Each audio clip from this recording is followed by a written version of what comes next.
Why is it important for us to be globally competitive? Well, it is important for South Africa to be globally competitive because if you look at most competitive countries, they tend to have higher welfare. They tend to have economies that are doing well, and they tend to have lesser problems, both socially and economically. Yeah. Doctor, let's talk about that issue of the welfare, because personally I happen to be on the, I don't want to sound like a Marxist, but yeah. I'm not a big fan of welfare programs because of the fiscal stress that they actually add into a country which is already struggling to mobilize tax to GDP revenues that are above 30%, which South Africa is not actually achieving. That being said, is it time to actually reconsider some of these welfare programs, at least that are being rolled out on a grander scheme? I also do not believe in welfare programs. I do believe that for a country to be competitive, people have to be given jobs. They have to be given opportunities, and not be made to rely on the state for everything that for their livelihood. But jobs are made.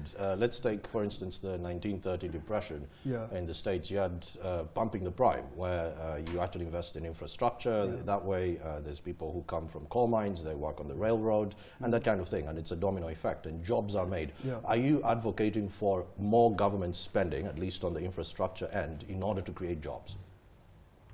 Partly I would advise that government actually support the economy in order to create jobs. I think we already have a lot of programs in the country that are trying to address the welfare issues. We have fiscal policy, and the most important component of fiscal policy is actually for government to spend in order to support the economy.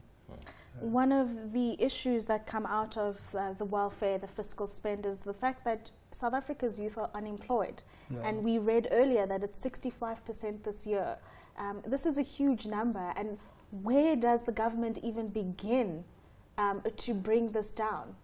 The most important thing would be for government to prioritize certain policies, such as finding young entrepreneurs. I think that is one of them. Creating internships and mentorship programs to give the youth the experience that they would be needed in the job market. One of them would be to actually align their skills with employer needs. I think our education system needs to address that as a matter of priority, and also maybe more generally to actually inculcate the culture of productivity and efficiency in the country. Doctor, I'm a firm believer that the country's biggest problem is looking inward as opposed to looking outside. And I say this because you're looking at a population of over 1 billion just on the African continent. But one country, South Africa, has 4 of the top 10 universities on the continent. That means you're creating so much capacity here that is recognized globally as top tier. Now, why isn't South Africa exporting this 65% to the rest of Africa? Exporting to the rest of Africa, I think in this particular case, if one looks at it maybe from a general point of view, you would actually attract talent based on the structure of the economy that you have. The only way I think a country can attract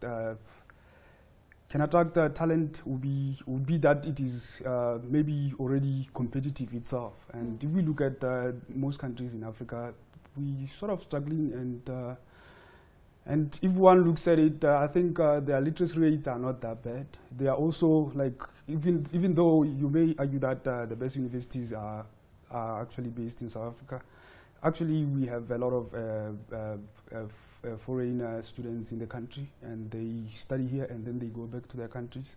And as such, I think there would be a little bit of bottlenecks in terms of the continent that is not able to absorb everyone from the continent.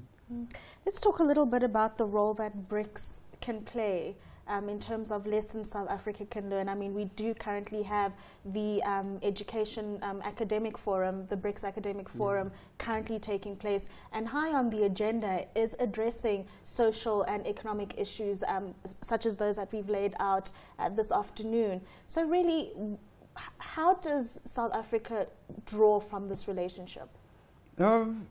My feeling is that for South Africa to be maybe at the level of the BRICS countries, and by the way, I think they are doing much better than us, except Brazil, which we did better than this time around. If you look at Russia, it's like at number 45 at the moment.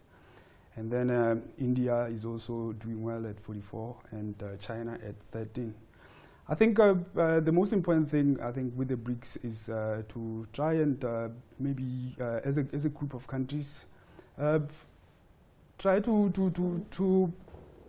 adopt policies that would actually be business friendly, that would actually be encouraging of an economy that is inclusive, that is competitive, and that is efficient.